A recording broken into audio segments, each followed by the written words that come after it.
지난해에 이어 올해도 가장 뜨거운 이슈는 바로 최저임금이 아닐까 싶습니다. 이번엔 최저임금을 결정하는 최저임금 심의위원회 개편에 대한 논의가 진행 중인데요. 1986년에 제정된 이후 30년이 넘는 세월 동안 한 번도 바뀐 적이 없는 체제입니다. 이번 정부가 최저임금위원회 개편에 발을 뻗고 나섰습니다. 이번 달에 전문가와 노사단체, 시민들의 의견을 집중적으로 듣겠다는 방침인데 어떤 쟁점들이 있고 또 지금까지 나온 전문가들의 의견 어떤지 경제산업부 고현정 기자와 이야기 나눠보겠습니다. 고 기자, 정부가 오늘로부터 딱 일주일 뒤인 24일에 최저임금 관련해서 대국민 토론회를 연다고요?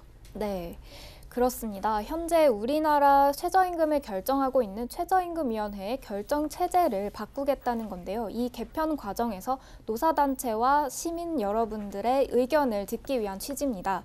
이달 말까지 최저임금법 개정안의 정부안을 마련하고 2월 안에 국회에 통과시키는 게 그 계획을 갖고 있습니다. 네, 그런데 이번 정부가 왜 갑자기 최저임금위원회를 도마 위에 올리는 겁니까? 네, 그동안 최저임금 산입범위나 근로시간 산정 문제도 굉장한 이슈였지만 최저임금위원회 전체 회의를 그동안 진행해온 것을 보면 계속해서 파행이 거듭됐었습니다. 그래서 노사 어느 한쪽 할 것 없이 서로 파행만 거듭해오던 문제를 이번에 체제 개편으로 해결해보자고 이렇게 정부가 안을 내게 된 건데요. 이렇게 최저임금 결정 체제 자체를 바꾸면 그동안 노사가 서로 힘겨루기에 너무 많은 시간을 쏟았던 점을 고치기 좋지 않을까 이런 생각인 겁니다. 네. 그래서 이번에 나온 정부의 제안을 보면 최저임금위원회에다가 구간설정위원회를 둬서 이를 이원화하자고 한다면서요.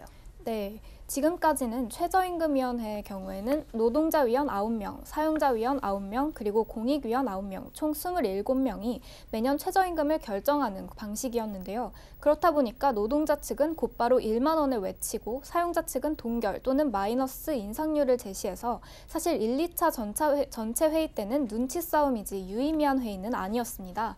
그래서 먼저 전문가 9명으로 구성된 구간설정위원회 위원들이 최저임금 인상의 상한선과 하한선을 설정하도록 하고 이후에 노사단체와 전문가인 공익위원들이 함께 참여하는 결정위원회로 결정 권한을 넘겨서 최저임금을 확정하게 하자는 제안입니다. 네, 이 구간설정위원회 신설에 대해서 관련 업계들의 의견은 어떻습니까?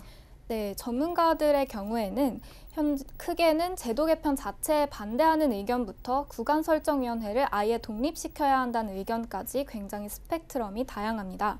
일단 어제까지 2차례 열린 전문가 토론회의 전반적인 분위기는 이 구간설정위원회의 신설 자체는 나쁘지 않은 차선책이라는 그런 분위기가 읽혔는데요. 다만 반대하는 입장에서는 사람이 문제지 제도가 문제냐 이러한 문제 제기가 있었습니다. 때문에 오히려 구간설정위원회가 또 다른 전초전이 되고 결정위원회가 2라운드가 되면서 2번 싸우게 되면 사회적 갈등 비용이 더 커지는 것 아니냐는 문제 제기였습니다.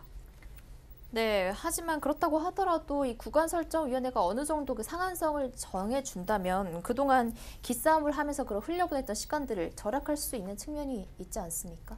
네, 그렇게 된다면 가장 좋겠지만 이 구간설정위원회의 이른바 전문가들이 정말 주체적인 논의를 할 수 있겠느냐, 그리고 숫자는 정말 중립적이고 객관적이기만 한지에 대한 문제가 남아있어서 회의적인 시각이 나오고 있는 겁니다. 하지만 어제 2번째로 열린 전문가 간담회에서는 대체로 이왕 바꾸는 거 이렇게 바꾸면 더 좋지 않겠냐는 차원에서 다양한 아이디어가 쏟아져 나왔습니다. 네, 그 아이디어 중에서 몇 가지만 소개해 주신다면 어떤 것들이 있습니까? 네, 제가 작년에 최저임금 관련된 취재를 하면서 느꼈던 것은 최저임금을 매년 올리고는 있는데 그 올리는 데 따른 사회적 영향력을 연구하고 분석하는 공신력 있는 기관이 따로 없다는 문제를 굉장히 뼈저리게 느꼈습니다. 그렇다 보니까 노사 단체나 또는 언론은 각자의 주장을 뒷받침할 수 있는 통계를 가져다가 이제 갈등만 더 극단으로 치닫는 경우가 많았는데요. 그래서 이 구간설정위원회 위원들을 구간 설정만 할 뿐만 아니라 1년 내내 최저임금 인상 효과를 제대로 연구하도록 하는 게 어떻냐는 의견이 개인적으로 참 와닿았습니다. 이 같은 맥락에서 구간설정위원회를 독립운영하자는 그런 이승욱 이화여대 교수님의 의견이 나오기도 했습니다.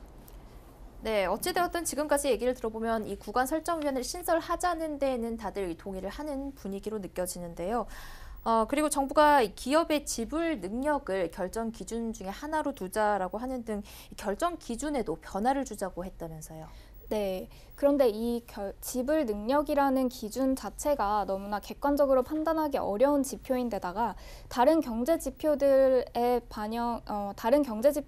종합적으로 이게 반영이 되기 때문에 모호하기만 할 뿐 의미가 있지는 않을 것 같다는 게 전문가들의 대체적인 의견이었습니다.